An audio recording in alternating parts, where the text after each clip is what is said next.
কালকে রাতে আমি ব্রাজিলের খেলা দেখে খুবই হতাশ। ব্রাজিল যদি এরকম প্লেইং স্টাইল নিয়ে যদি তারা ওয়ার্ল্ড কাপ খেলতে যায়, সর্বোচ্চ কী করবে?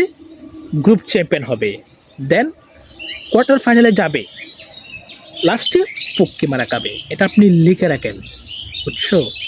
ব্রাজিল 2026 ওয়ার্ল্ড কাপ ফেভারিট না, আপনি মানেন আর না মানেন। ব্রাজিলের প্লেয়ারদের যে অবস্থা আপনি দেখছেন, ন্যাশনালে ডেডিকেট ফ্লপ, আর ক্লাবে ডেডিকেট ওয়াও, মানে চমৎকার ক্লাবে। কালকে দেখছেন বিনি রাফিনহা, হ্যাঁ? আপনি একটা জিনিস লক্ষ্য করিয়েন, আপনি আর্জেন্টিনার ন্যাশনাল প্লেইং স্টাইল আর ক্লাবের প্লেইং স্টাইল একটু দেখিয়েন, তখন আপনি বুঝতে পারবেন। তাই তারা 22 ওয়ার্ল্ড কাপ তারা জিতছে, বুঝছো? ব্রাজিল 2026 ওয়ার্ল্ড কাপ জীবনেও নিতে পারবে না, আপনি এটা লিখে রাখেন। আমি আপনাকে খাতা কলমে লিখে দিচ্ছি।